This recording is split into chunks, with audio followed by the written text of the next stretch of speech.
And what you say you told her, Tina? I said, how was supposed to guy you trying to get? You got a church on every corner. In St. Louis. Yeah, shit. So then we ended up driving her down there. How long was that drive? You know, the drive like 8 hours. Like seven between. Yeah, it was like 7.5, 8 hours. Uh-huh. We drove down shit. She and them down there too. She went down there no more than 6 months. Yeah, she was going down there to be with God. Yeah.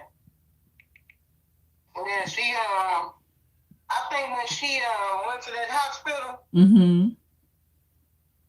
they ain't no thing. They did. They told her, I think when she went to that checkup, they told her the cancer had came back.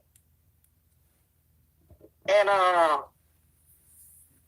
it came back aggressive. Oh yeah.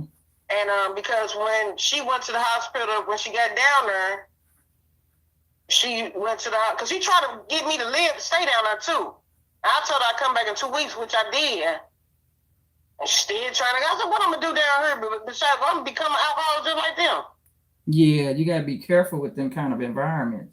Yeah, so I said I'll be back down. So when the first time when we took her down there, I came. You know, she wanted me to stay. I told her I'd come back in 2 weeks. I did go back in 2 weeks, and she wanted me to stay still. And I ended up. I didn't go back down there until she died, but she before she passed, she had went to the hospital. They had rushed her to the hospital. My cousin LaBelle, and she was staying with her brother and them in the house, right? Mm-hmm. And it was funny because first, yeah. So she was staying with Daisy now, her brother, Kurt and Daisy, and they had a rush to doing another phone chronicle, y'all.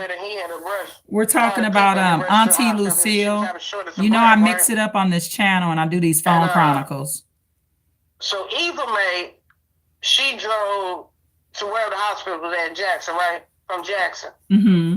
And wherever Sid was at. So then that's when it came about that they said that the cancer, they would start questioning about her medical history, right? Right. So Eva Mae calling me and asking me all these $1,000,001 questions and stuff like that. And she said, well, Tina, what did they say when Nettie before she came, went to the hospital, before she came down here? I said, she left me. I said, I never did go to the doctor with her. So then she said, well, they said the cancer came back. And it's this, and it came back ditches.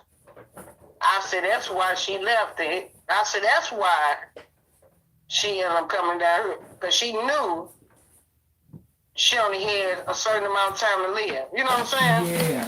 And what kind of cancer was it that Seal had? Well, it started off back in early 2000s, like 2001, right? Mm-hmm. Before Zeke died. She had but she didn't have she had a breast cancer, right? Right. But she didn't have to have her breast removed because she caught it in time enough. They just gave her a pill and it shrunk or whatever, and she had been good ever since then. But Sid was a diabetic as well. Oh yeah, she was. Yeah, so and drinking out of Diet Pepsis and sometimes Sid will cook a cake. Sid will eat the whole cake. He wasn't going nowhere but to a butt in the stomach. Uh-huh. But so shit. Valentine's Day when they told me she had they had rushed her back to the hospital, I knew she was gone. Yeah, because she died on Valentine's Day. Yeah. She sure did. I started writing a speech. I got up off the couch and Tyrone said, "Cook." They just rushed Mama to the hospital. I promise I sat up. I shook my head. Thank you for the like, y'all. I was sleeping on the couch in the living room. I went to the computer desk and started writing what I was gonna say, right? Uh-huh. And someone said, "What you doing, kid?" I was saying, writing what I'm saying, see a film. You say, what? And he getting a call, he say, "Man, cuz," and say, say that, cause he said keep that, cause they just said mama just passed. I said, yep. Uh-huh. Yeah, she wanted to die down there with her siblings, you know. Uh-huh. And then like Zeke drove all the way over there and died in the kitchen. Uh-huh. I kind of feel like that, Tina, too. Yeah, you told me that. Yeah. Because for one, I'm afraid to die. You know, Isaiah them, they kind of a little slow in areas, right? Right. And for one, I'd be afraid to die around Isaiah because I think he gonna store me here.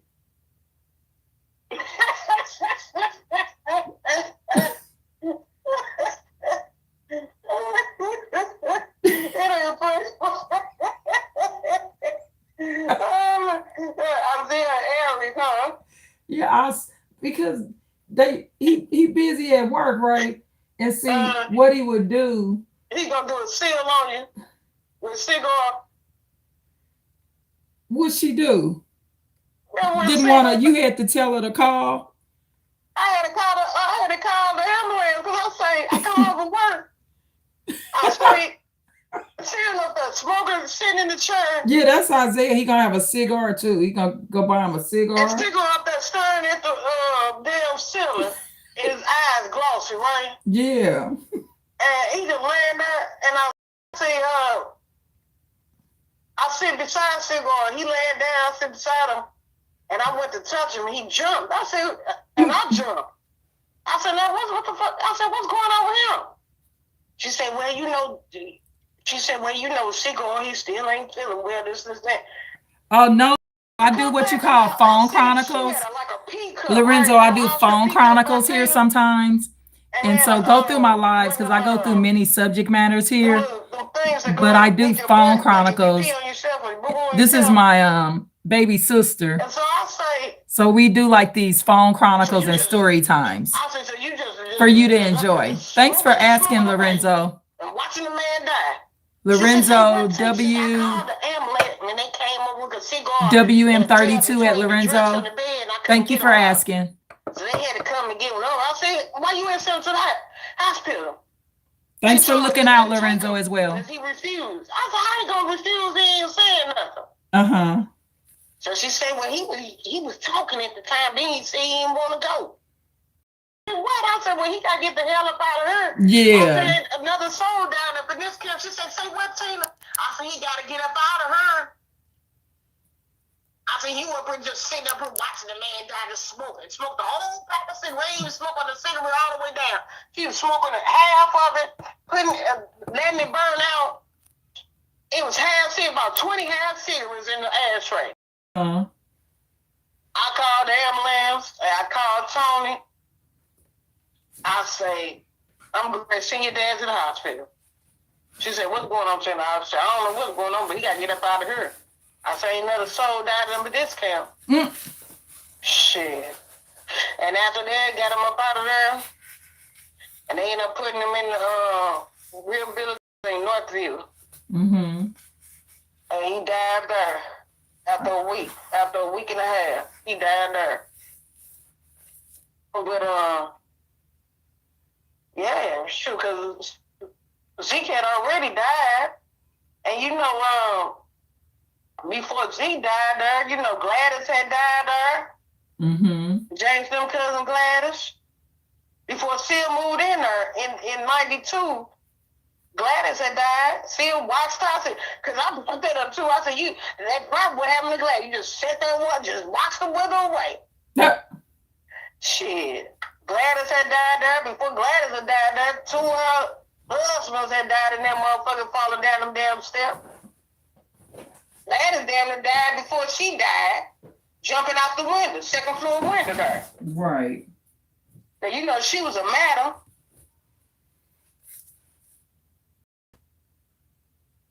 Prostitute men and a bootlegger.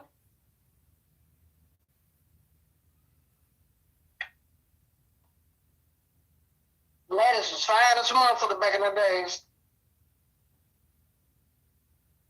She had some long, pretty hair. I got a picture of Gladys James and it's in my photos. Gladys James and Nitty on the picture. They was out at the club or somewhere. Oh, send me that. It's in my Facebook photos. But James wasn't in the photo though. He was in that photo. I think he was in that photo. I think that's the one. Maybe, it was Gladys and nothing. I gotta look at it myself.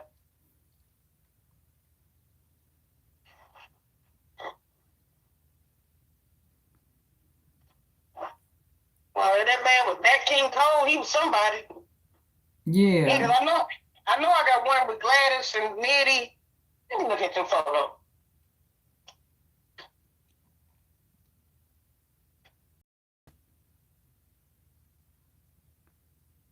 Gladys had short hair on her. Mm-hmm. But I heard used to go past her ass. She had some he was wild looking her. Like he was like Indian with some.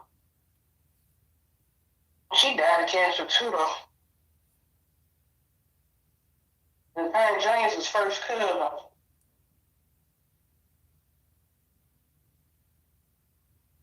And she didn't.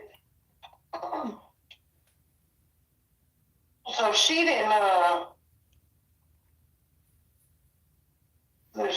raise her sons either. She had two sons, Major and Richard. You said either. Who else didn't raise their sons? No, I'm just saying she didn't. You know, that's how they did it. You know, people. She didn't. I don't think she. Like how it was back then. Like how we say with our grandmother. Right. So who raised her sons? That's a good question because she didn't raise them. Maybe their daddy did.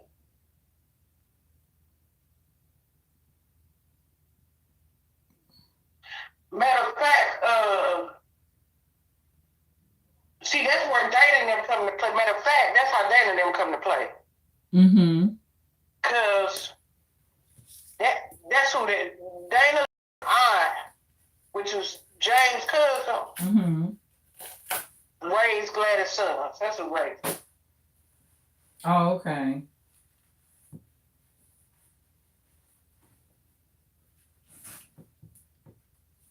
Yeah, back then it was a lot of people that could help you with your kids. Right. Not no more. Your child is in a foster care. And you know, James met Nitty at the restaurant through Pee-wee. Their other cousin Pee-wee. Mm-hmm. Pee-wee brought James to the restaurant when he got out of the military.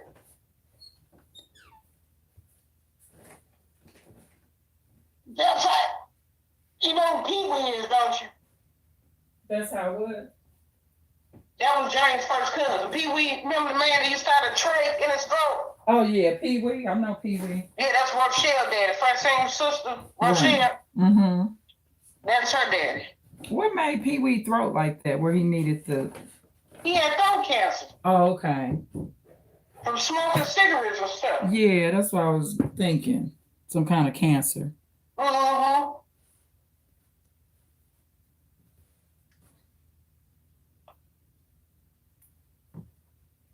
Yeah, that was James' first cousin. And that's how he met Nitty. Pee-wee brought James to the restaurant. Mm-hmm. James had just got out of the military.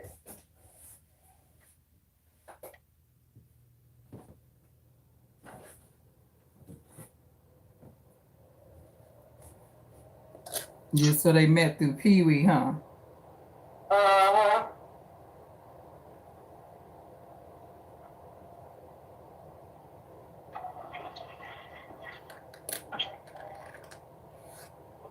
see, Nettie, but Bessie, she was working at the restaurant. Me and Dana were just talking about that.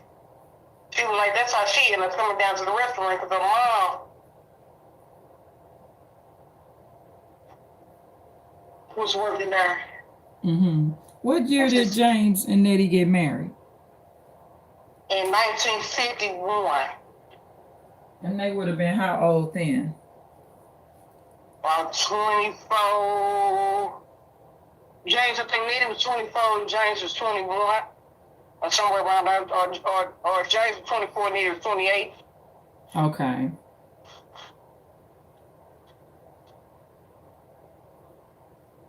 Wow. So that made Nancy about, 51, depends on. She would have been 2 years old, something like that. 2, 3, 4, I don't know. Oh, she had Nancy at 29.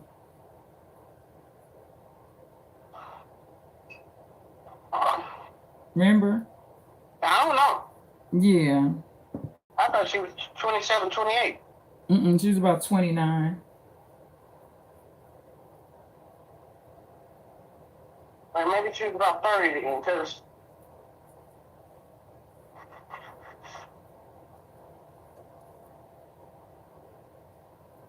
30,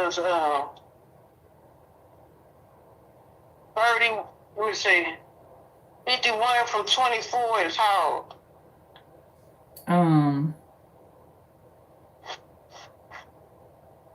27. Is it 27? Yeah, 27 years. Yeah, and Nancy was how old? Nancy born at what? 47 or 49? I don't know. Because her records are messed up. Her records are kind of like Warren's. It's a little off. So it's one of them years.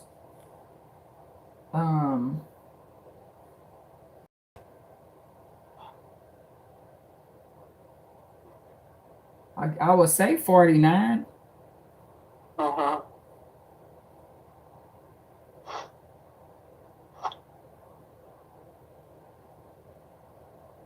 Yeah, but it would be 49. Would be her correct birthday.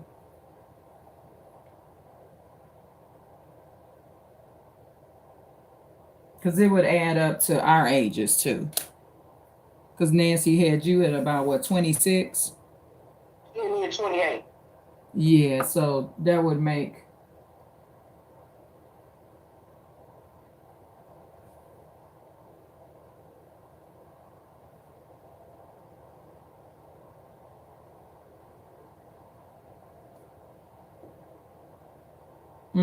I have to add it up on paper. I'm not the best math person. Yeah, so she was born in.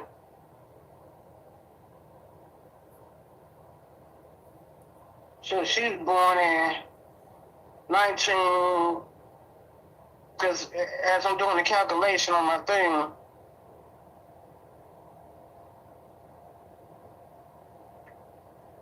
she would have been born in 1947, 48.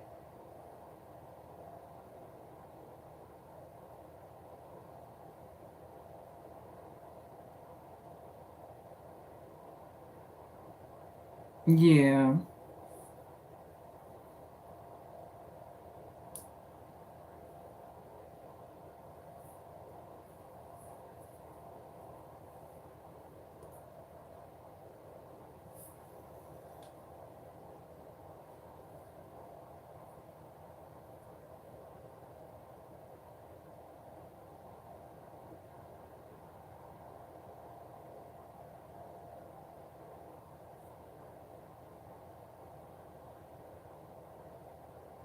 Yeah, so that's about right. She was about 2 or 3 years old when her and Jamie got together, supposedly, right? Yeah, so Nancy would have been born in about 48. If you go 28, 28 minus 76 is what? 78. No, 76 minus 28.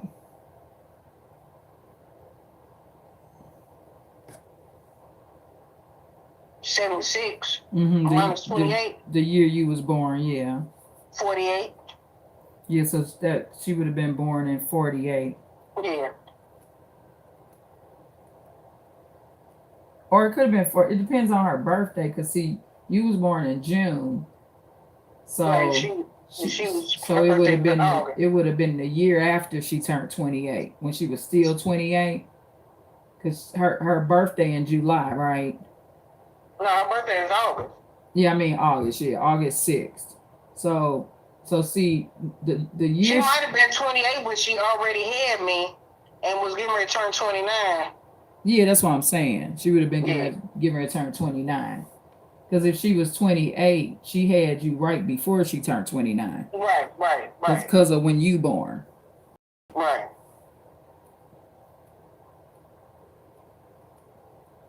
Yeah. So I think Nancy was about 1 when they got married.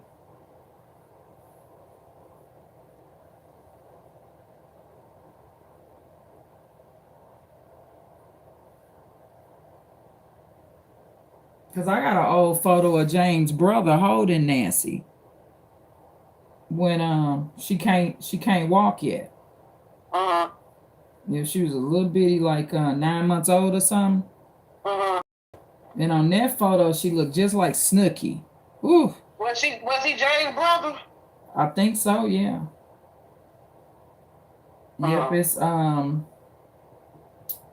that photo was shredded, but I think I got it in one of them apps or something. I think that's one that came up in one of those apps.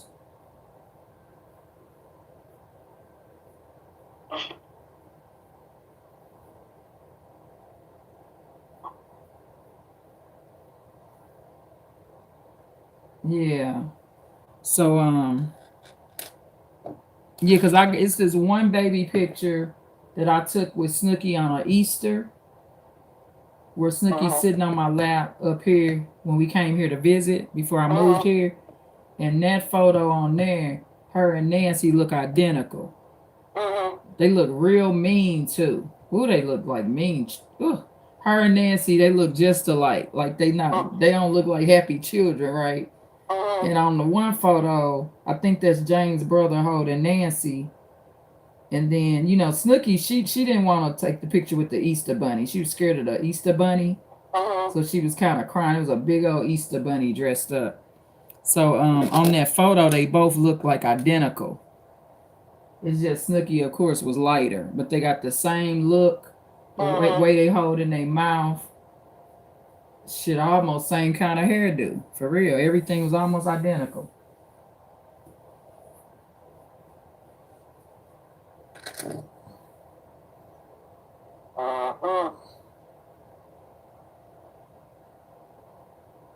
Because I used to say, this how the Leo baby pictures look. Yeah. I used to say, this how the Leo baby pictures look. Right.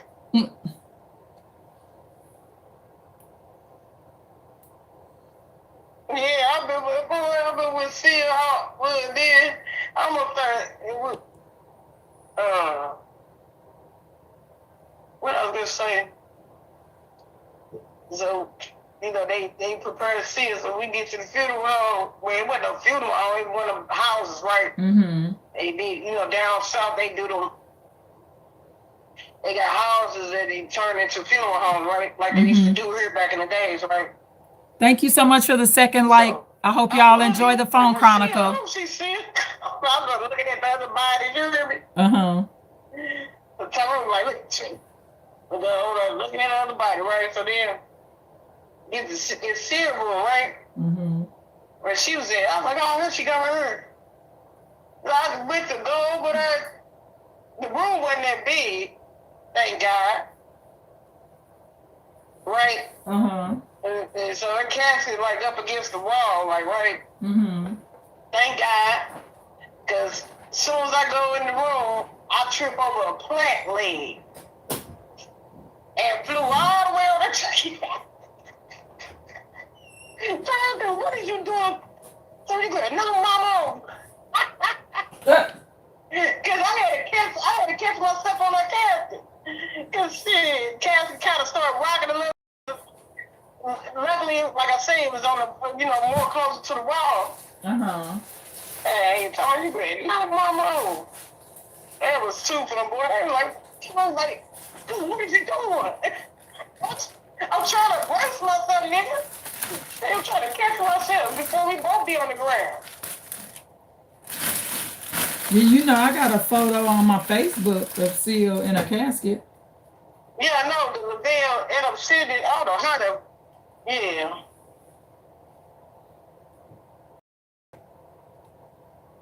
That motherfucker Seal talking about that Rose is something else, boy. She's, my sister Rose, the one that was there. Mm-hmm.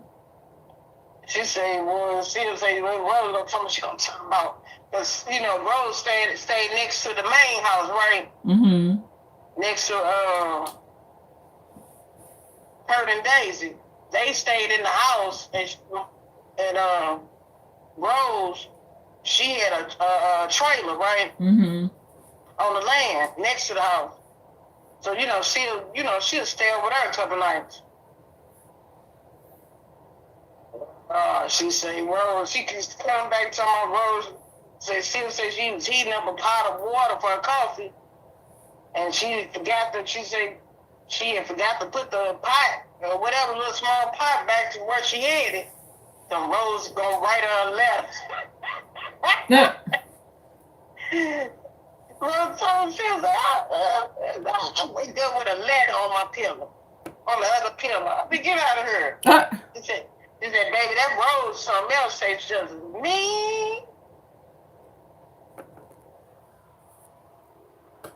Just like Daddy.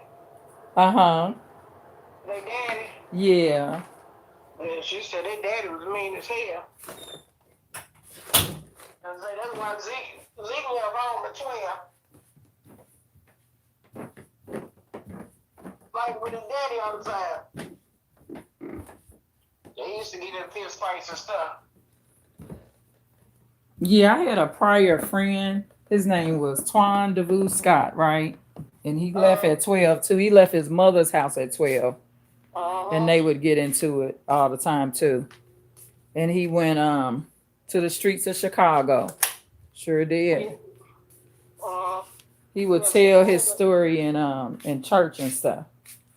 Yeah, Zeke had moved to Louisiana. Uh-huh. Before he got to St. Louis. Wow. So they was in fist fights. Uh-huh. I told you that fighting the parents stuff been going on, Tina. Yeah. It's just, see, back then they didn't it wasn't to be bragged about, right? And I think they was able to get the child to be respectful enough to where they don't kill the child or they don't kill the parent. Right. It was some kind of control. But it still happened. It's just nowadays it goes so far. And that's because, you know what I feel like? I'm going to tell you the truth. You know who I feel like damaged the black community? And put that spirit of going too far? And I'm going to tell you how the white man contributed to it, right? Is Marvin Gaye and his daddy. Because remember, prior to that, all these murders, parent killing kids and the kids killing parents started happening after the Marvin Gaye murder.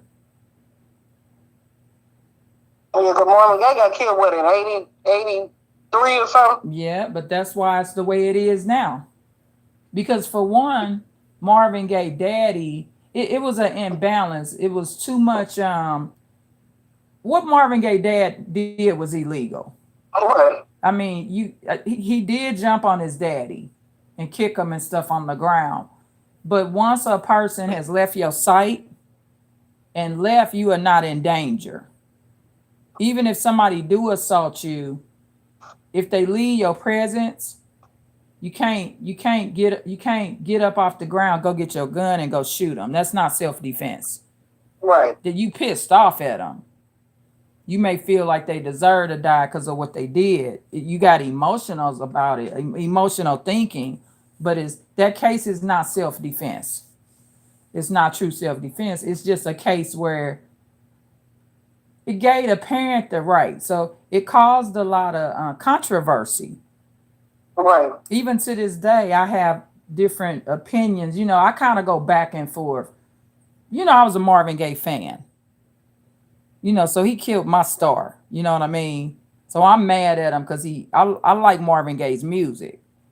But if I get out of liking the music, Marvin Gaye, his behavior will make anybody kill him. Yeah, but Marvin Gaye, what? He got shot because he was protecting his mama, right? No, not the mama is the one. Now she's the root to it. She's the one that's the enabler. That's the enabler. But she didn't know, right? It took him getting killed for her to say this. This made me cry when she said this. She said it in court too, right? This was very emotional. And it was the truth though.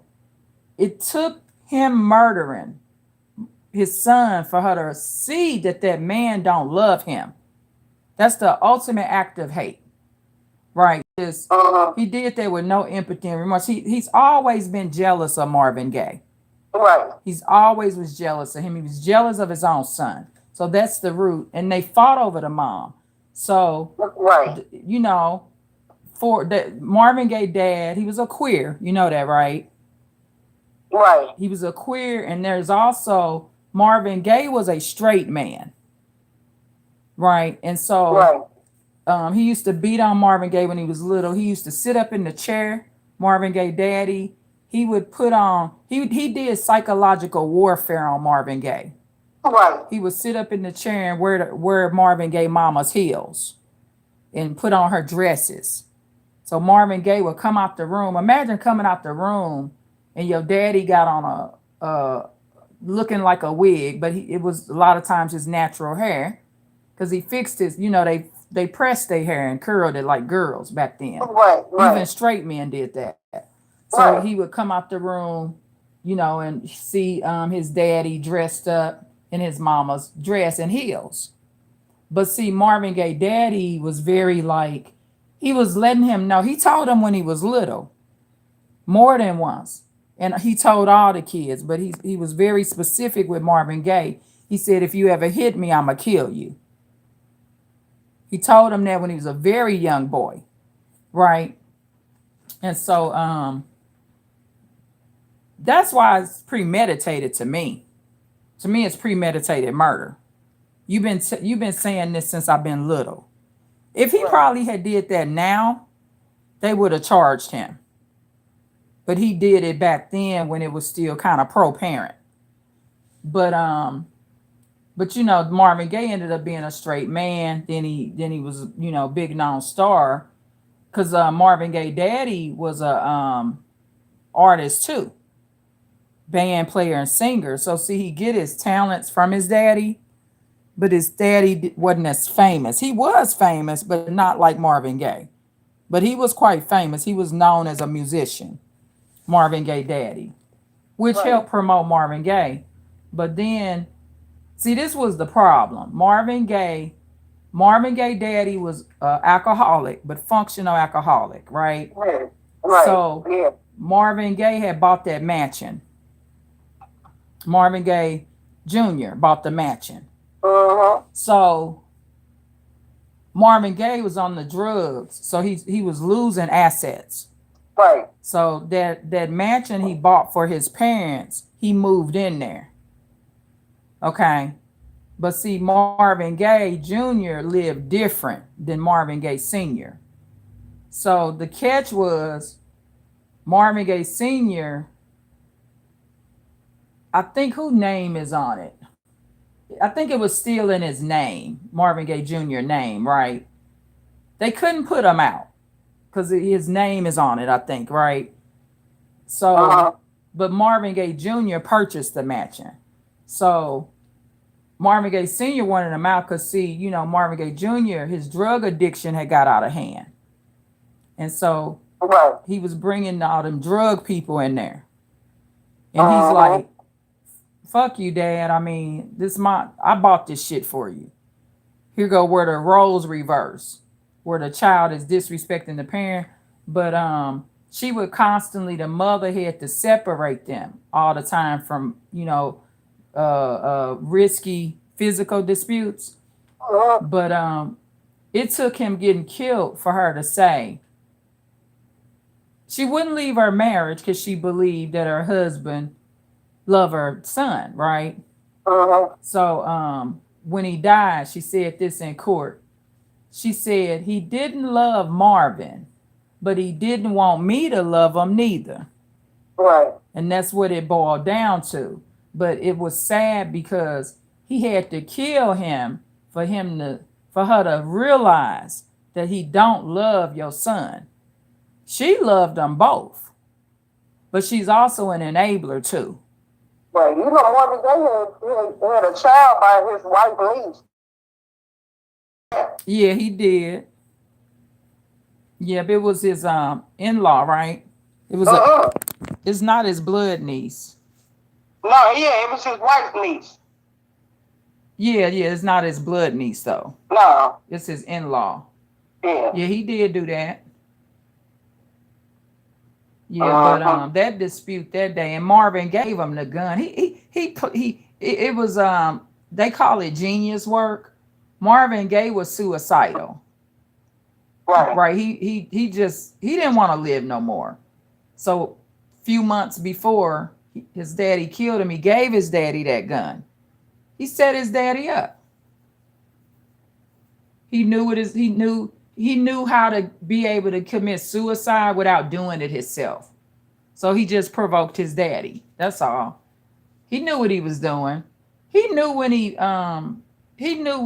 kicked him on the ground. He waited in the room for him to finish him off. You see what I'm saying? He didn't run from the scene. He knew, but that was his way of getting off drugs and ending that situation. But that's the case right there. And the white man, they knew what they was doing, right? When they didn't make him accountable at all, they made children that were getting corporal punishment rebellious. Because everybody have different opinions, right? A lot of people have a Marvin Gaye type of father. Right. So you come to this opinion. This is where people, they get out of that Bible. Honor thy who. See what I'm saying? So that's when people woke up to, he didn't deserve to be honored. He's the same thing as his son. He's a hypocrite. He didn't like his son cocaine addiction, but shit, he an alcoholic. Both of them doing dope up in that house. One drinking, but one doing cocaine. And see, that was the thing too. Marvin Gaye Sr. felt like you should have a certain level of respect, whether you bought this mansion or not. And they ultimate dispute was over the paperwork. Because Marvin Gaye Sr. was trying to find the paperwork. And I think he was trying to get Marvin Gaye out the house. So they couldn't find the documents, and it all just went on from there. Yeah, but he beat the shit out of his daddy. He sure did. And kicked him while he was on the ground. And his daddy held his side, and he limped up like that old school shit, right? Right. Went in the room and got that shotgun. Yeah, but he was hurting too. He was on the ground, and he drug his ass off that ground. He stuck to his word. And his siblings, all of his siblings was a piece of shit. Because they all took the daddy side. And I'm like, the one sister, she was really pro daddy, right? She was like, well, daddy said he would kill us if we hit him. But should your daddy be telling you that? When y'all not acting out, right? Right. She admitted they was all good kids. I mean, just telling your children that over and over, you know, I'm gonna kill Mhm. you if you hit me. I'm gonna like that's toxic, man. I wouldn't want to have lived like that. But and you know, just the I don't think a parent have a right to do that unless it's true self defense. You know what I'm saying? I don't think just because your parent had you, they had a right to assault and beat on you and kill you. I don't agree with that. It's not self defense. He should have called the police on him. Right. That's because now if he would have had the pistol on him and shot him while they fighting, right? Right. You have a right to shoot anybody that's attacking you to Right. get them off you. That's different, but especially when they're an adult. But I don't think somebody should crawl up off the ground and yeah, that's not true self defense. But you know, they let them get away with it, and they knew what they was doing. They let them get away with it so that what's going on right now can go on. It actually brought hostility towards parents. It created rebellion because even my generation, we think like this. I don't think my mother has a right to unalive me. I don't Right. even think they should be hitting on you when you're not touching them, especially if you ain't done nothing real bad. Once you get a certain age, your parents shouldn't be putting their hands on you. Right. And I think that starts around teenage. When they taller, that's when you need to stop hitting them. Right, that's what Billy brother was talking about as far as Billy, as far as, him getting unalive by his son. He say, His he say son he had shouldn't have talked to did Billy, that. and he told Billy, you can't be putting on your hands on a grown man. I mean, he grown now, you know what I'm saying? Oh, Billy hit him first? I Well, thought not during the initial incident, but I think that, Billy had to tell, I guess Billy had been venting to his brother now, you know what I'm saying? yeah, so before that day he got shot. Now that day he got shot, he didn't hit him. We know that. Yeah, But he no. had hit him before. I guess he had, they had got into it before and told him, but Billy was a Scorpio, right? yeah, Billy is Scorpio, Yeah, yeah. and that's a flaw with the males. That the males, now the females are a little different. We have But more. see, and Billy, me knowing Billy ain't gonna, I used to be around a man down there 24/7. Mm-hmm. Billy ain't gonna see. But one of the problems was, honestly, what the biggest problem was. Cause I didn't know. See, this all For sounds one, like, that boy's a stranger to him. well, he wasn't no stranger. Billy was new with him. But he didn't know that that was his son for sure till years Right. later. Right, because see that's crazy because see that's the problem. See that when we was going down there, her and there. See this all. See the girl Tanya, right? See the girl Tanya was.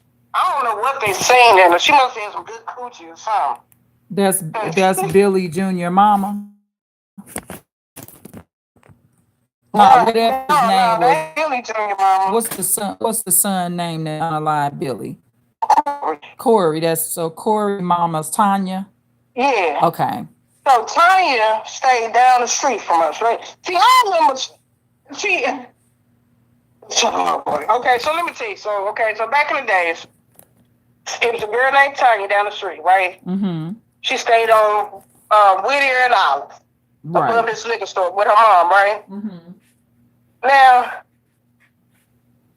when me and Billy used to go down there, her and there, and I'm quite sure he went down there. I know for a fact he went down there a couple of times without, me, of course. Because I really didn't like going down there because they had these big ass cats. Let me tell you about these cats. These cats was called tomcats. They was like damn near human. They was big as a motherfucker, right? Oh yeah, those cats, them tomcats are big, honey. Yeah. Yeah, faces big as mine, eyes bigger than mine. Remember the cartoon Tom and Jerry?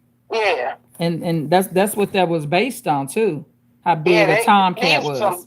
These were some big old tomcats. They was thick. And they used to, when people used to come in, thank you so much for the like, y'all. You look up, you first see their eyes and head. But anyway. Thank you so much for all 3 likes, but someone just clicked another like. I appreciate you. Phone Chronicle, y'all. Your mom, you know, the kids was little at the time because they was tiny little siblings, right? Uh-huh. Now, tell your mom was a hoe. She was ugly to me. She was ugly, but she had a shape on her, right? Mm-hmm. To me, she was ugly. So Tanya mama, which would be Corey's grandmama. Right. Okay. She had a shape on her, and she had this walk on her, right? The prostitute walk? Yeah, like the prostitute walk, right? So, and she, you know, she had a husband. I forgot his name. I forgot what that man's name was. But she had a husband, so they supposed to have all these little kids and shit, right? And the kids was like kind of like him. He was kind of look slow looking or whatever. But that's another story. But anyway, and Tanya so you was for real. Some kids they outgrow that look though.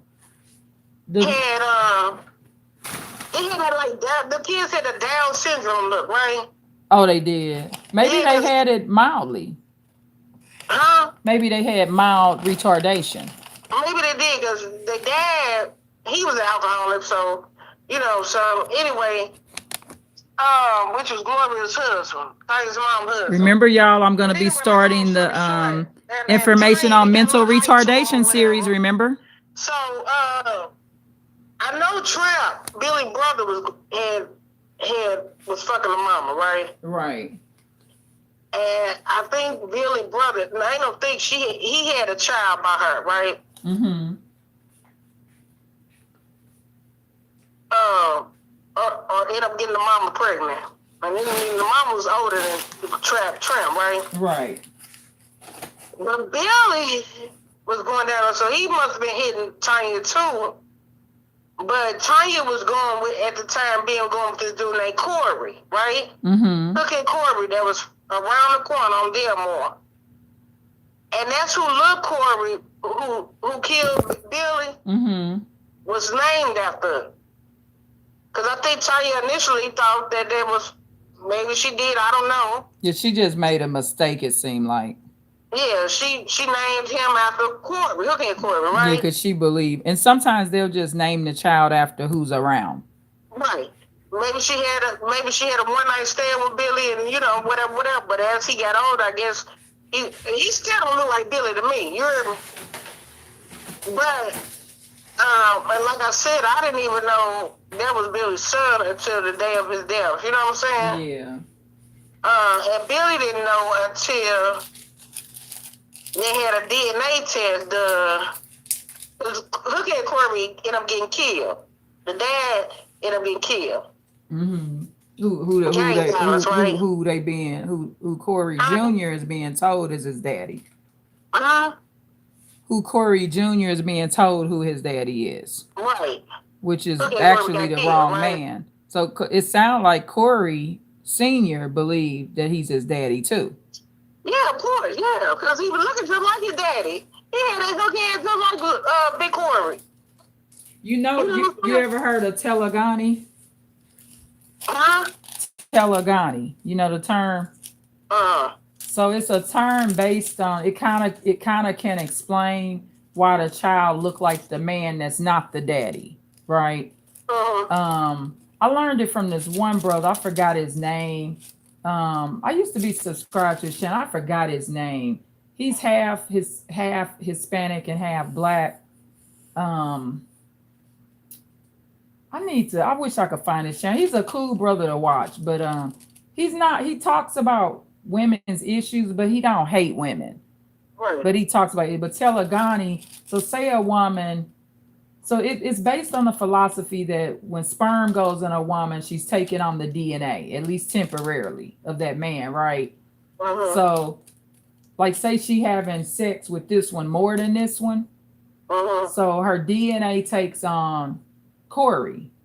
Now the sperm only gonna plant the egg from whoever the real father is. Right. But because so much of Corey went in her DNA, right? Right. It could, because her DNA is now Corey.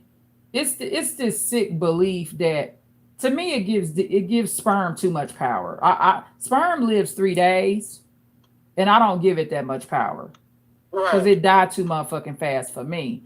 So, but it's based on the philosophy of explaining why that can happen. So that exposed and taught Telegani, right? He would say that the child looked more like Corey because she fucked Corey more. Right. And it you know, and they go, it's like this scientific philosophy to explain why so many children will look like the other man that's not the biological father. Right. But I think it's poor genes. I think it's just somebody, I think it's coincidental, and the child looked like Corey because somewhere in the family lineage there was another guy that looked like Corey. Right. See what I'm saying? It had, because yeah, Telegani ain't more powerful than pool genes. Pool genes is real. That's how, you know, like how we used to have blue eyes and stuff, and freckles and pale skin. Those are pool genes, right? So I believe it's just coincidental because it's just somebody looked like Corey, pulled from one of the genes of the real father or the real mother, and then it's just a coincidence. I think that make more sense than the Telegani. I don't agree with the Telegani because I don't believe you taking on a man's DNA that long, because you have your own DNA, and sperm only live 3 days. So I feel like he died out of you when that sperm died. His sperm ain't that powerful to be lingering around 7 to 10 years. But it explains, and they feel like every man or woman sleep with that's unprotected, she's taking on his DNA. Right. And some people believe it's staying her 7 to 10 years. Some people believe it's permanent. Right. So that's what Telegani is. Oh, okay. And the brother taught it. I forgot his name. I miss his channel too. I was subscribed to him. I could look in my subscriptions and find him. I forgot his name. His name, it started with A or something. I forgot, but he's a cool brother because he talk about women issues, but he don't. He's a real close to his mom. His mom raised him, and he's a military woman, and she was a military woman, and he'll always start out his videos by saying, "I'm talking about some women. This don't apply to all women." Right. So he don't talk about women real bad. He just exposed. He do reactions on videos. But what I like about his channel is he don't talk about women real bad. Yeah, but yeah, he the one where I learned what Telegani was.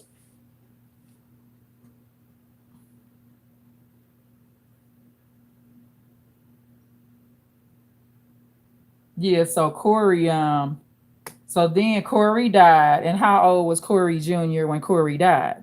Corey Sr. died. I don't know how old was Corey Sr. when he died. I think he was about 18, wasn't he? Because wasn't that 18? That's when they did the DNA? When Corey Jr. was about 18? Yeah. Yeah, so Corey was already dead. Yeah, then Billy still tried to be a daddy to him, right? Yeah, Billy found out when he was locked up. They did a DNA test. So Billy wanted to do the good-hearted thing and try to be in his life. Boy, that good heart will get you killed, boy. Now look, he dead. Dead as a doorknob over that heart, boy. Because Billy, you know, Billy, he been in prison and stuff. So he's like, I want to be his daddy. But then he didn't know he was messing with the dude woman, right? Right. He supposed to got into it over a girl, which Corey was with before he got locked up.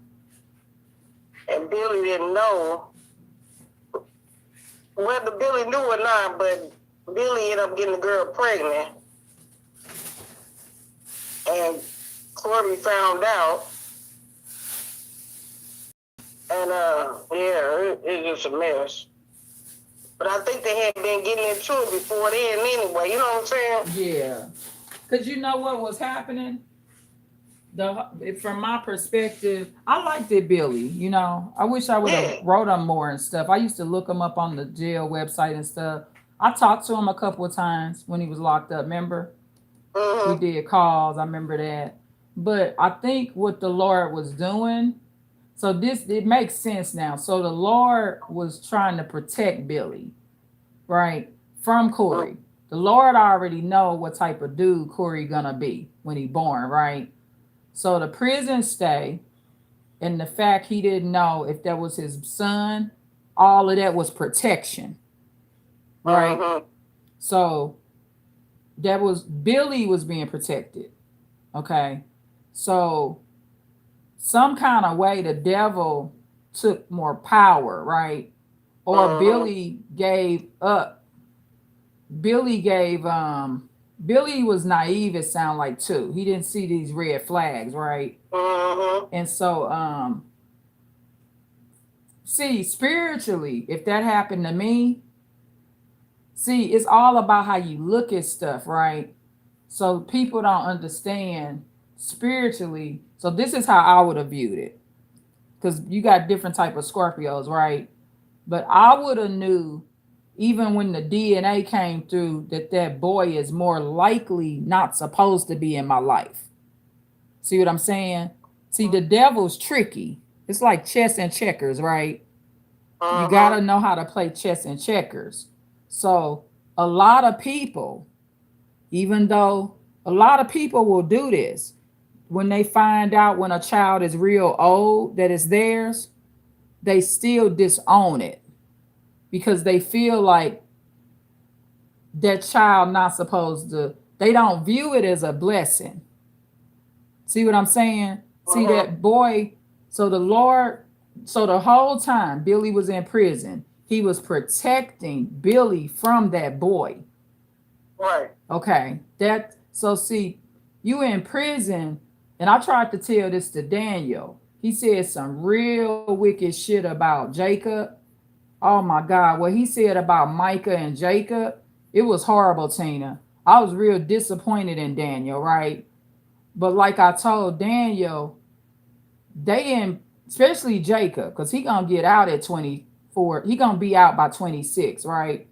I said, Daniel, you could talk shit about him. You could laugh at him. You could do whatever. But he is being protected. And you out here, I said, you would be dead before Jacob. Just because you making fun of that boy like that. I said, so penitentiary, yeah. I said, Jacob gonna come out at 26. He's a white boy. He got whiteness on his side, right? I said, he gonna be a business owner. And the Lord took the dope habit from Jacob. The Lord got something else in store for Jacob. Jacob was a real giving boy. He was white, but I tried to give him a few dollars when he was down on his luck, and he wouldn't take it because he's so good natured in that area, right? He viewed me as his elder. So people don't understand what the prison is for. I done seen it too much. You know, I done seen people go to prison for a long time and come out much better and be more profitable than me, and I'm free.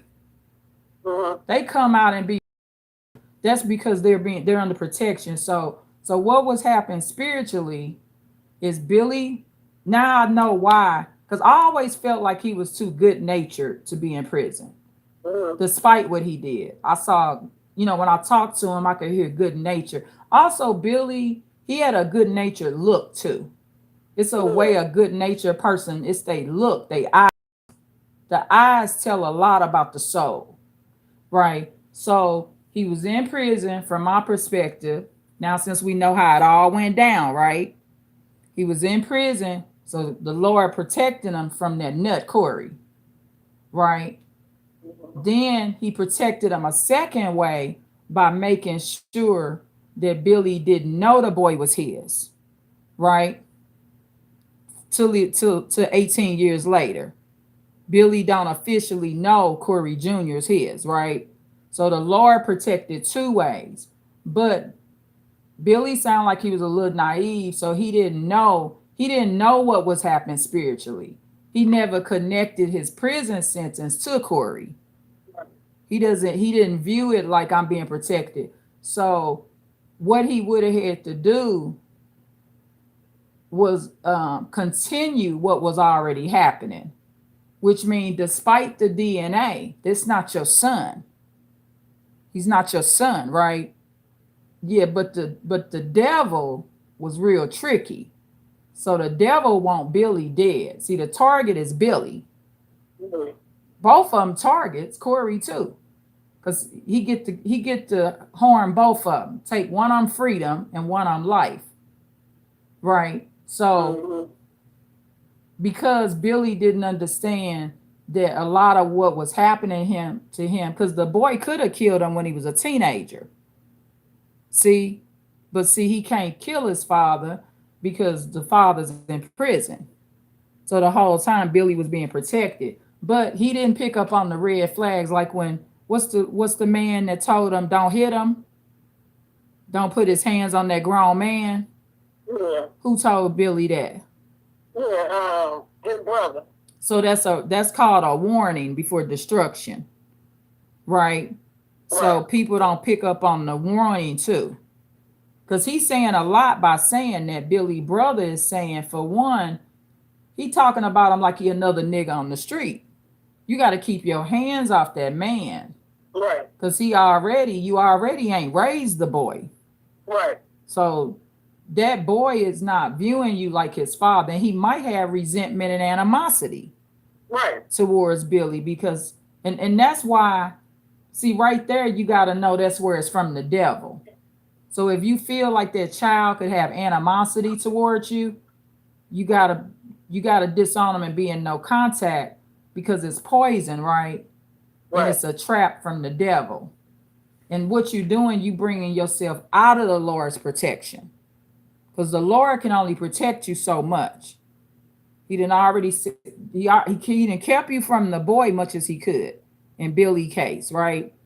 But Billy never connected what was happening to him to that boy. That's where the devil tricked him.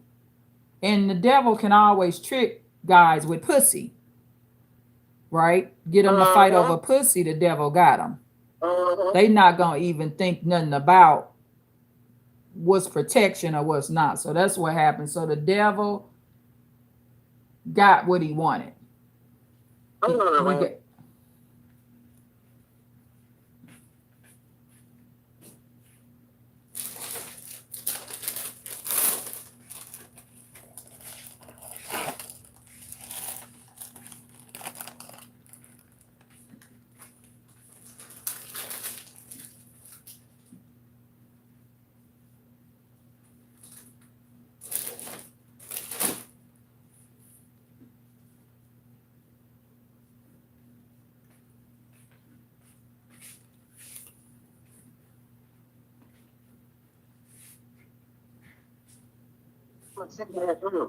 Yeah.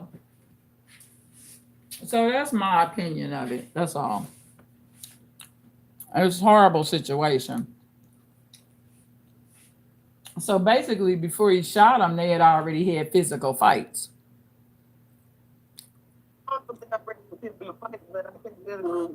You sound far away, Tina.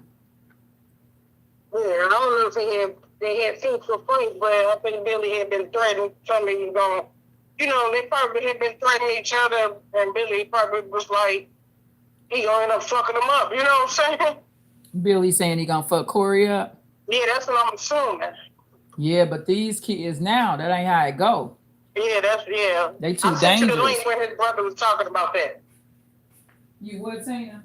I sent you the video where Fat Man, Billy brother. Oh, okay. Where you send it to me through this phone? Oh, through Messenger? Yeah. Okay, yeah, send it through there so I better see the whole video. I get better reception there. Also, Billy brother, what's Billy brother name? We call him Fat Man. Fat Man. What's his real name? Tyrone Williams. He always preaching on Facebook. Oh, okay. So he did a video about why he think it happened. No, he was just saying. He said, "I experienced losing my brother that was killed by his sons. I have first-hand experience with these types of situations." He was just, he always preaching to motherfuckers about something. Yeah. Well, he do. When that happened to his sibling, he do. It sure does. But yeah, Billy was being protected, Tina. He's a Scorpio, right? Yeah, Billy a Scorpio. His birthday October 26th. Especially October, end of October babies. So, 1974. I promise you this. Scorpios, I had to learn this. Every situation that was harmful to me, I always felt it, right? Uh-huh. We are like psychics, but our family side won't go against what we feel because we think about other people. So I promise you this, Billy, being a Scorpio man, his instinct told him to leave that boy alone. But he went against instinct. He had a mixed feeling about that boy. I'm telling you he did. He didn't want to, he's like, okay, this is my son. See, it's that part that'll get a Scorpio killed. Scorpios, they get killed by a lot of family members, honey. Their kids will kill them too. Because for one, their kids is bad as fuck. The Scorpios have some motherfucking deviants. You hear me? And so every Scorpio I've ever known, no matter what walk of life, they always complain about their children, right? And they seem dedicated, overall, especially if they know that that's their child. We are the most loyal parent, but the most abused parent as well. Because it's the type of kids that you're allowed to have. But our kids teach us lessons, right? So you're supposed to learn lessons through your kids. So he didn't react on that vibe he had with him. He got a vibe. Anybody that's gonna kill you, you get a bad vibe about them way before. It's very rare. Now you got them stranger murders. Anybody could walk outside and a random weirdo is out there, right? I mean, those are rare, but usually most people are killed by somebody they know or have interacted with voluntarily, right? And so he didn't pick up on the friction because he didn't want to, not have no interaction with him. And he wasn't using logic. Logic says, I just found out this motherfucking nigga's my son biologically, right? I'm not getting along with the bitch nigga. Get out his midst. But that's the part. Right, because when he came in the house, supposedly, he came in Billy's mama's house. They get into a disagreement about the girl. Billy leaves, getting ready to get in his car, walk to his car. And he shot him, I think 5 times. Damn. That's an evil motherfucker there. In front of his mama. Yeah. Yeah, see, that's a demon. So, Corey, who raised him, the one that died, Corey was a motherfucker. You know what I'm saying? He was bad. Yeah, so that's who his real father is. Right. That's who that he's a demon because his father, that's not his biological father, but he acts like that man. Right. Right. And like you said, he even looked like him. He has the spirit of the man. So that's Corey's son. Because that's who fucked him up. So that's whose son it is. But see, that's the thing. Scorpio males, they naive like that, right? But me, I just found out that he mine. Soon as I get into it with him, I'm done with the nigga. I would have told my mama, I don't want the nigga over here no more. Don't let him know when I'm here. And then see with Scorpio females, they'll do this. But that's your son. See, that's how Billy used to be. Billy used to, like, when he was done with you, he was done with you. You know what I'm saying? Yeah, but he didn't act fast enough on him. Right. Because that's a preventable murder. That was just a death date. That's not his time to go. Because I don't believe in the biblical perspective of that, right? We all have death dates, but you only gonna die on one of those dates. And you could have a death date almost every single day. And you not even know it, right? Right. Before I go to the store, it could be a serial killer that was just roaming and walking the streets. I miss him if I go out later than when he is walking around. That dude, you see that young boy that killed the people last week up in Seattle? Yeah, at the center, at the, what do you call it? I don't know, some center. It was at the event, right around Pike Place Market or whatever. It was a active shooter incident. Yeah, he was about 16. Yeah.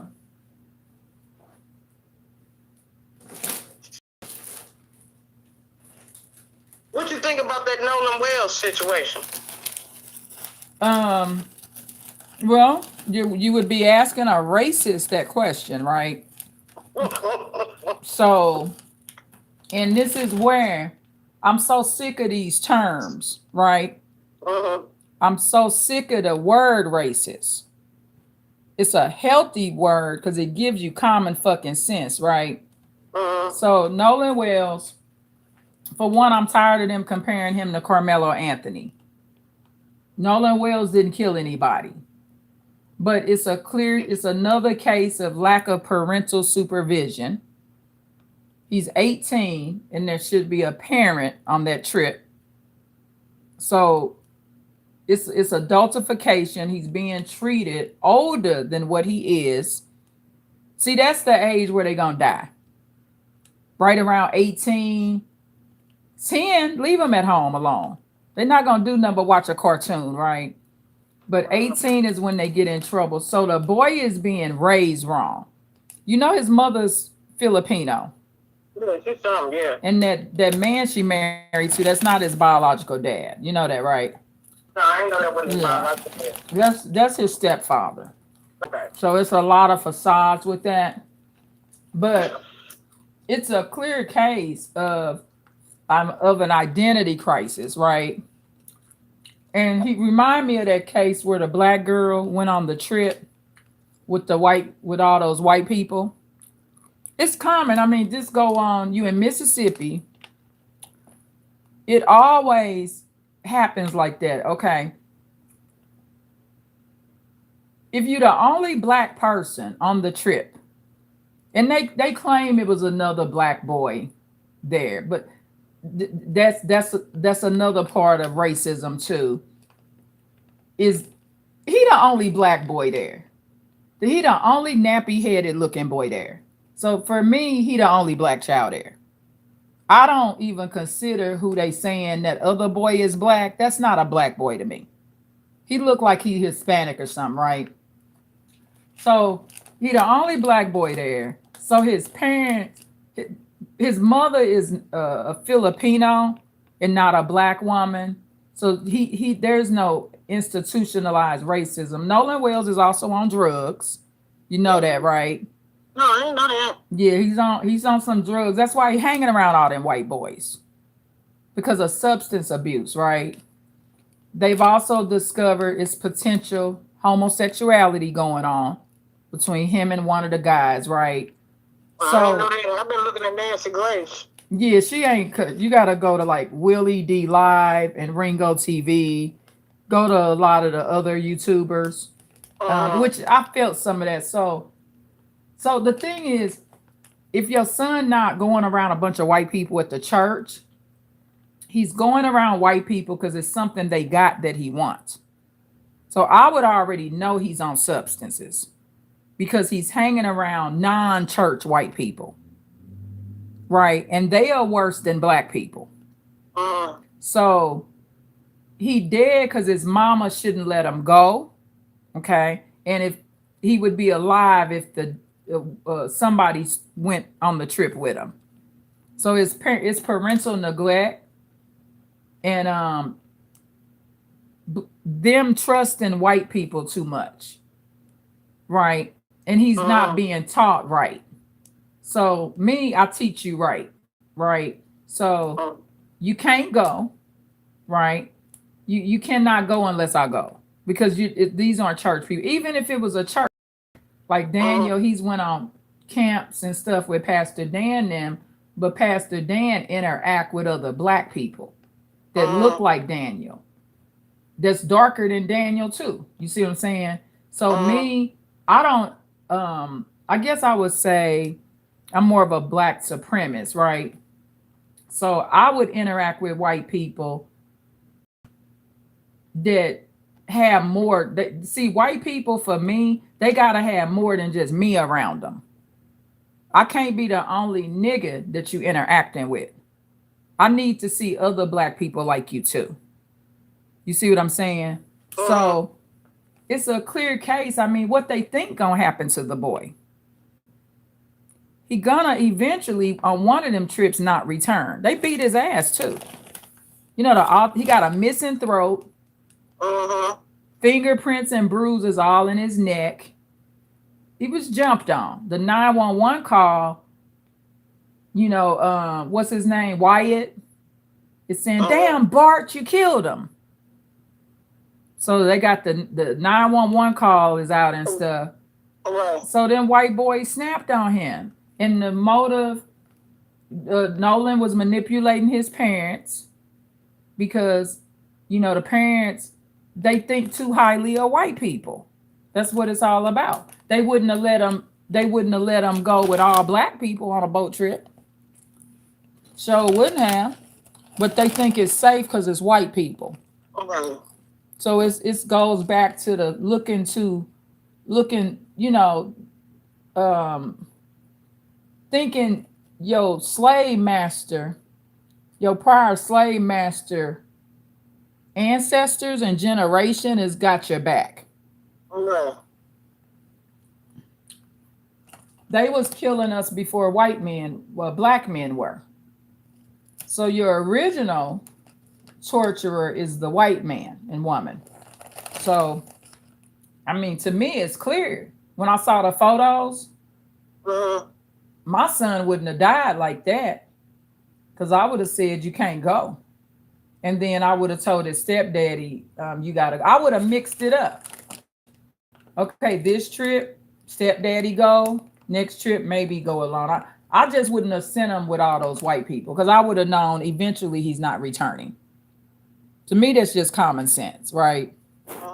And but I don't think his mother's not black. She's Filipino. And she's full-blooded Filipino. And she visits the Philippines quite often. So she's not a black woman, so she don't know white and black culture here. So she was very naive and she just went with what was presented to her, right? So I feel like the death is preventable, but to me, him dying is very typical. It don't surprise me. Everybody on the photo is white except him, right? So what you think they gonna do to you? And then see, he hanging out with them, how he white boys. Them boat white people, they love to drink.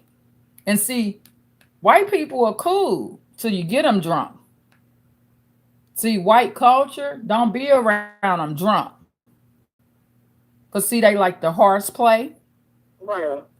They like, that's how Mr. Booker, 14-year-old son, died here. He went on a hiking and swimming trip at the water, Mr. Booker, this was decades and decades ago. Mr. Booker wife said, "Don't let our son go, cause them white boys gonna kill him." It was like a Nolan Wells situation, right? Mr. Booker said, "Nah, we can't be racist. He can go," because Mr. Booker was a religious Christian, right?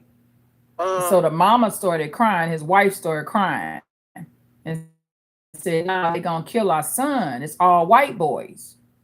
And then Mr. Booker said, "No, them are his friends." He died on the trip. They pushed him off the mountain. All the white boys. Now, we know what happened to him. We know he was pushed. It's no fall, right? They have to pay Mr. Booker. They pay him $4,000 a month to the day he died. They got a settlement. They paid a big lump sum and also an additional $4,000 a month that him and his wife get separately. So it's a total of about $8,000 because they got divorced. They ended up divorced over it. Because when he died, you know, the wife blamed her husband. So yeah, that was a Nolan Wells type situation. It's not racist. It is not racism to say it's not the right thing to do because there's no one-year race there. That is not racism. That's a what you call it, preference. Right. And you have a right to have a preference. You are not the same race. I am not racist because I don't want to be the only black girl on the trip. White people, I only interact with the church ones, right? Now, I could go to Pastor Dan, church it on a trip, but that's because of the way the Pastor Dan running it, right? Right. But it's very rare you can go with all white people. And you have to be careful and say you got to make sure that church is not a religious cult. Right. You got to make sure they ain't into nothing else behind the scenes. You know what I mean? But I would never go on a trip and I'm the only black person. And I'm light skinned saying that. So it definitely should apply as you get more chocolate. If I'm saying that and I'm not dark skinned, I don't, because to them I'm a nigga. Right. It don't matter. It's what I am to the person that's gonna kill me. And they're gonna call me that before they kill me. Chop my hair off and everything. I think that Nolan Wells' parents are mentally retarded to make a move like that. Because I would have told him, "You the only chocolate boy. What, you gay or on some dope?" See, because I would have seen past what the pictures show, right? Because I know how white people are, right? So, especially up here, being around a lot of them, I've learned them too. You know what I mean? And what I've learned about white people is it's not a good race. Yeah. Be glad not to be white. It's not the best race to be. It's a horrible race. I would have went on a trip with some Crips and Bloods before I went with all of them damn white folks. Because I would have known how to manage with the Crips and Bloods, right? Because they gonna show you, you know, okay, I'm not staying in the motel room with that one. Some of them gonna be cool, some I'm not, right? But I would go to a Project Gang and take a vacation before I ever would go on a boat trip. And I'm the only black person. That is ludicrous and insane. And his parents are mentally retarded. And they gotta develop, they don't know. See, she's not black. Right. She don't even really, now she's learning more about Emmett Till in Mississippi, right? And they messed Nolan Wells' face all up too. They say he's unrecognizable. So it's another Emmett Till. You know, they like to do that. That's the thing, folks. Because you look kind of cute dead too. So they mad with you, you know, and they're very envious. I mean, the darker you are, the more envious they are because they can't tan to that color. You see what I'm saying? They want to tan. If they could tan to get to your color, Tina, all of them would be your color by tomorrow. But they can't do it. So that's the problem. They are really jealous of black people. They sure are. They couldn't have. They could have paid me to go on the trip, but I would have bought I would have had bodyguards because I know I'm gonna be beat up and drowned.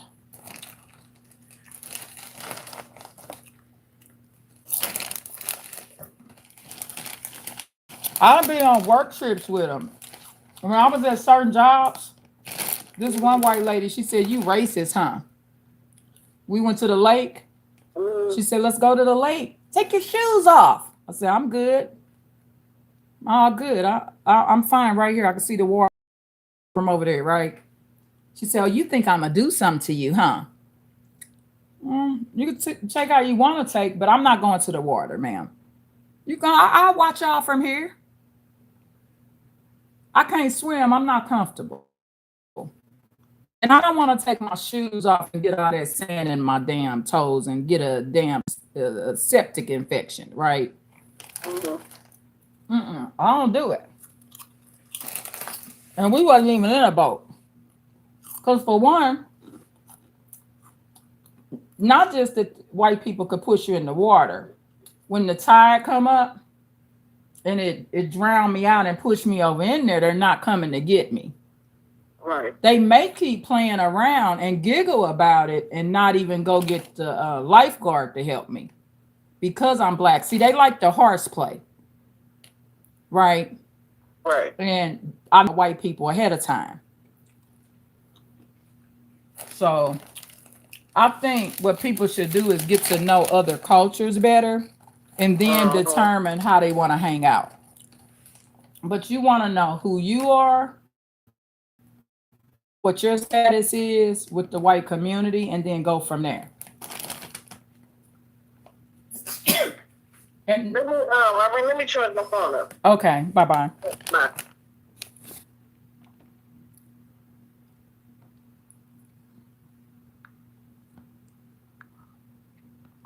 Yeah, so basically what I was telling my sister is that Nolan Wells was preventable. You got to stay in your lane. And I wasn't even going to do a video about the Nolan Wells situation, right? But the thing is, you got to stay in your lane, know who you are, know who they are, and then you won't get unalived and meet a death date. You know, I've talked about this on several other videos. I believe in death dates, and we have many death dates, but you only going to die on one day. So that's all there was for the Nolan Wells case. That was just a death date. So he has to stay in his lane. He has to say, I'm the only chocolate boy on this boat trip with all these white boys that drink beer, use drugs on the side. Some of them probably was into homosexual activity. And the Filipino mother was very naive. And Nolan Wells, they're saying that that's really his stepfather that's with Nolan Wells' mother. But it's a preventable death. Your son, 18 years old, he's still a teenager. Don't send him on no boat trip with no hyenas. Be careful sending your children on water trips and boat trips and lake trips with any race. Because so many children come back drowned. But I wouldn't have let Nolan Wells go with them unless I was going to go on the trip as well with them or his stepfather. And then, I wouldn't have sent him and because I would have, it's not a church camp, you know.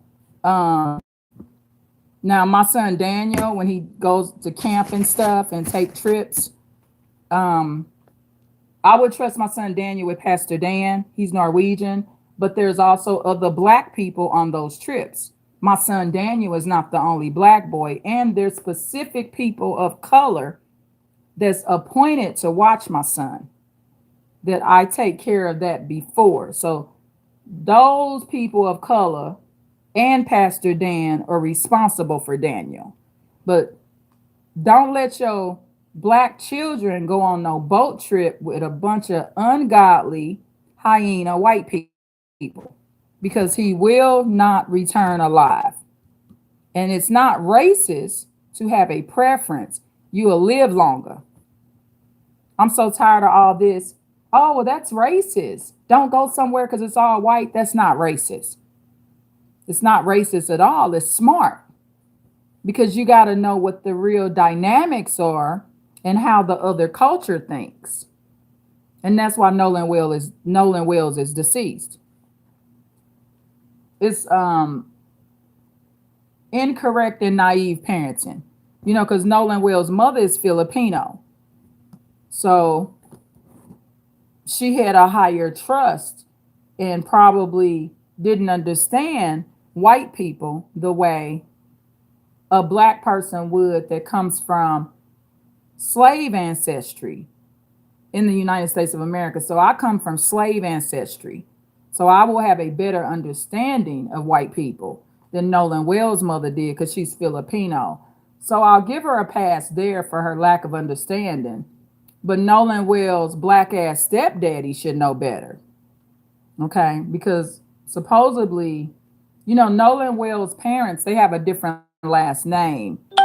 And some YouTubers have been able to locate some information on Nolan Wells' biological father. So that's the thing too.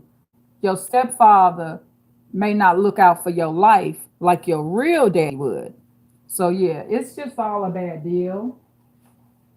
And it's all a bad deal for Nolan Wills. Unfortunately, his life is ended. And because of the dynamics,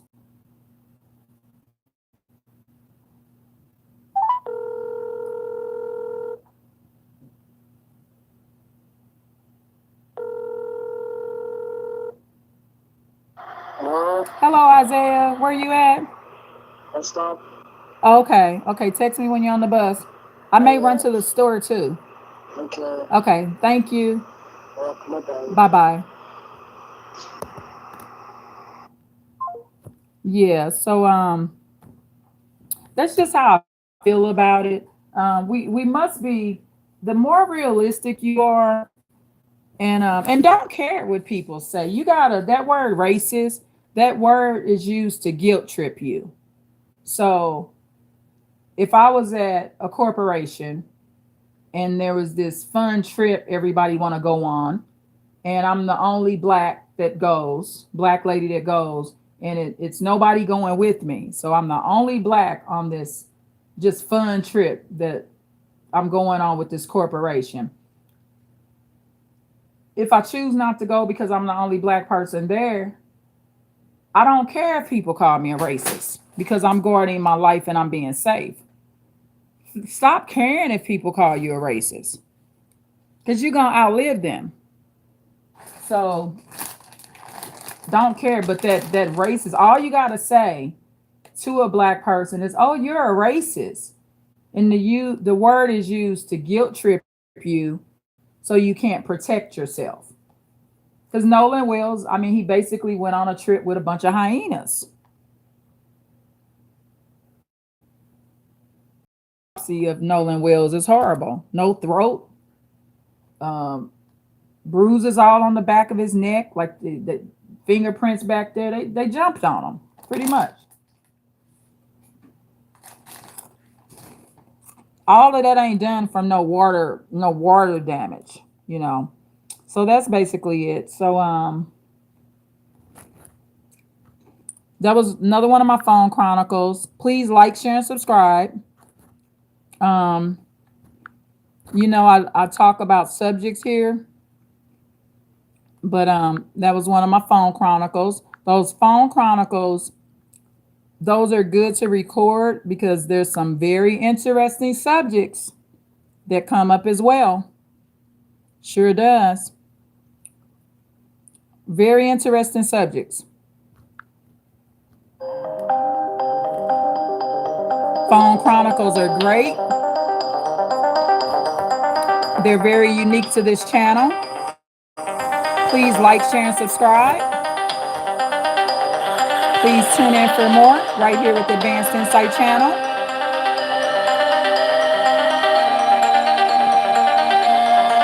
Yeah.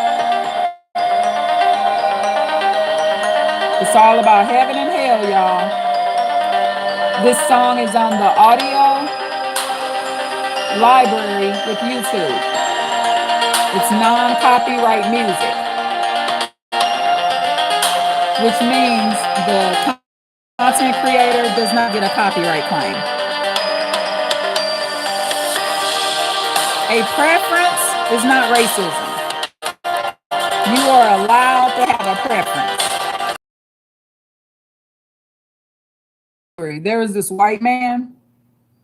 He was rich too. He said he didn't want to have black friends because he didn't want to be robbed. He felt like if he had black friends, he would be more at risk of being robbed and assaulted and being home invaded on. He wasn't racist. That's not, he chose how he didn't want to die. He didn't want to die in that way. And it worked for him. That man was like almost 90 years old, 80 some years old. And he said, I don't have nothing against black people. It's just that statistically, he did his study. He knew being a wealthy white man, he was at a higher risk of category. And he limited contact with his white friends. Doing stuff like, not always, if one of his white homeboys called him, he would even tell his white homeboys, I'm out and about right now. He's a rich white man, so he wasn't always like giving out his location. So he had boundaries, but he chose to not get too close to black friends. He never had a close black friend because he didn't want to be robbed and assaulted by a black man that was greedy for money. He did his studies. Okay. Right after I watched that white man say that, y'all, let me tell you what happened. Because I'm a crime case watcher. I watched several videos of white guys that had money that by their black friends. Some of them were young to middle age. They usually weren't very old, but it happened. So when I watched those crime videos, I thought about the standard of that white man. It's not racist that if that white man choose to not be killed by a man that's not the same color or race as him, that is his preference and he has that right. If he's a rich white man and he say, I don't want to befriend Negroes, and he feels like that saves his life. And when I listened to him talk, he wasn't a racist. He actually, he felt like, and the message he kind of gave off was that if he was of a more moderate to low income, he would feel a little bit more comfortable with the black race. But none of the black guys he met were as rich as him. Okay, so the black guys that were his associates, he wasn't totally disconnected with the black race. He just said his best friend and he can't be too close friends with black men. None of the black men he was around was as wealthy as him. So see, the white men, and like I said, he had boundaries with them too. He was even telling his white friends that was sort of rich. But see, his white friends, the white man is still one of the richest men in the United States. So, most rich people are not around other poor people on a regular basis. It's very rare. Now, I'm around rich people here and there, but the reason that very wealthy people will befriend me is because I have a trait that they like. I don't ask them for no money. And I'm around them for another reason outside of their money, like the fact I like to have fun with them and I like to hang out and stuff. And I like certain events that we go to. It could be religious events and all kind of stuff. So, but most people can't be around a rich friend and not ask for no money. And so rich people, they don't need friends like that because they're not going to be rich much longer. If you are a wealthy person and you got 50 broke motherfuckers asking you for money every motherfucking week, you're not going to be rich very long. And even me, I'm low income to moderate income. I keep people off my radar that want money. I'll never become higher income and have more saved with a bunch of other motherfuckers that's my same income begging me for loans. Okay? I'm more likely to give money for a service. Like I post my Cash App here and stuff. Make sure, be very careful with giving money. Very careful. Be very cautious with it.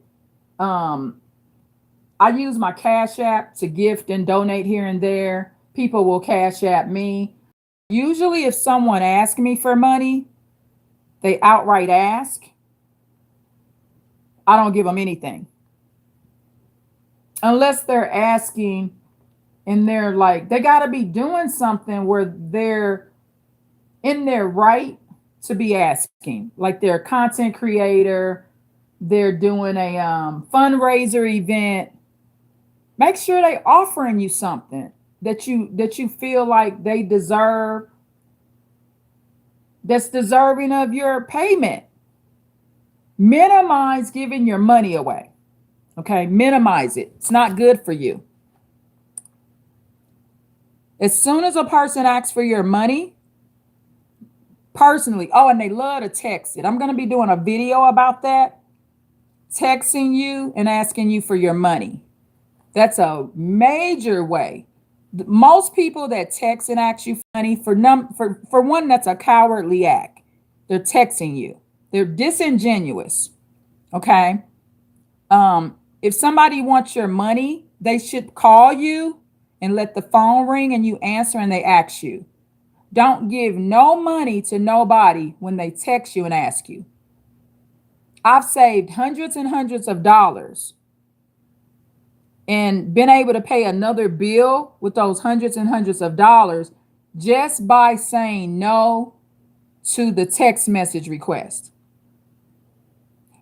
And they ain't short of $30, y'all. When these motherfuckers be asking you, can I have $10, $20, $30? They're asking you for that amount because they're grooming you to start asking you for larger amounts. You're being groomed. So anyone that texts you for money outside of someone that's in your household, even when I Cash App Isaiah, I stopped him from texting me that. If you want me to Cash App you, Isaiah, call me. Stop that text abuse, because at the end of the day, they say they're going to pay you back. They texting you. I've had numerous people over the past 2 years text me and ask me for money. What gives them the right to ask for my money? They're not even one of my viewers, right? What gives someone the right to text me and ask me for my money? For one, did I tell them I had any? And the money I do have is not for them. Stop giving your money away. Treat your money like it's a separate Lord. You don't pray to it, but put a high importance on your money. Even my little sister, I was talking to my little sister. She asked me for money recently, and this is my own blood sister. She told me she'll pay me next year. She asked me for the money, said she'll pay me next year. What makes her think I could wait on my money to next year? Why is my money so low value that it can be gone out of my hands and my account to next year? Next year ain't far away. Now, when my little sister volunteered to give me some money, but I didn't take it right away. But then I called my sister. This was some months ago. And I said, remember the money you said you was gonna um, donate or whatever? Would it be okay if I get some? Because that embezzlement case happened where I got robbed. Remember? So my little sister said, well, yeah, I ain't got it right now. You got to wait till next check. She was very rude and nasty with me, right? Stop being so forgetful of how they act when you need it too. I ain't gave her nothing because she ain't gave me nothing.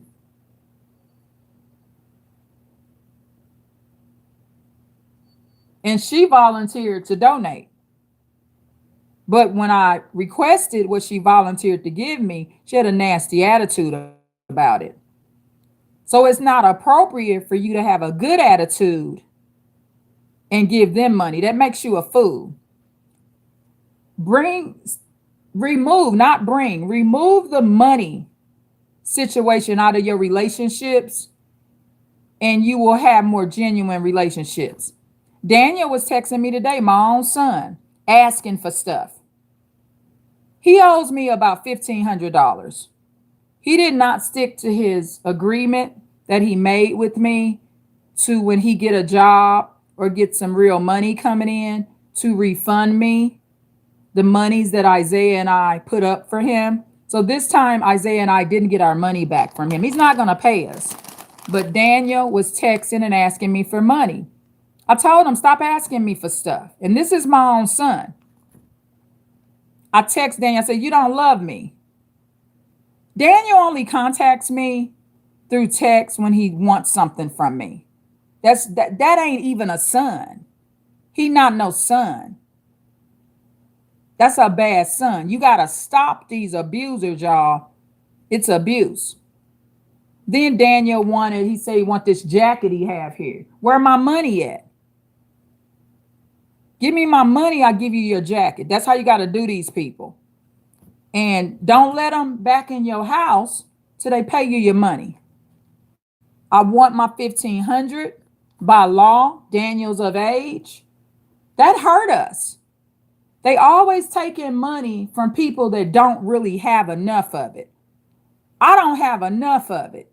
I need that $1,500 that Daniel could pay and put back in not just my account, Isaiah's account. Stop these abusers. You will never be a blessed business owner. You will never be better giving your money to these people. So the thing is, and I'll do a separate video about it, I'll do it on the narcissist and text messaging about the money. But the rule is, this is the rule, before I do that video at a later date. The rule is, when someone texts you and asks you for your money and they don't call you, let them know you don't have it and you're not able to do it. Don't use the word no. Just let them know, I'm sorry. I know a friend that every time somebody, I know a friend that every time somebody asks him for money, he always says he just paid $10,000 for a funeral, so he doesn't have it. That's what he's cracked up. His name's Carl. Yeah, but Carl's man, him and his wife. So anyone that asks him for money, he say, I'm sorry, I don't have it. I just paid $10,000 for a funeral. Please like, share, and subscribe, y'all. Like, share, and subscribe.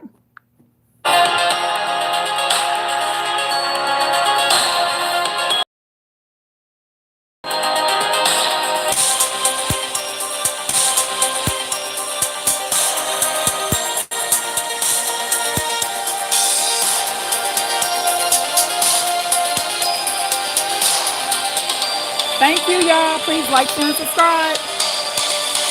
Bye.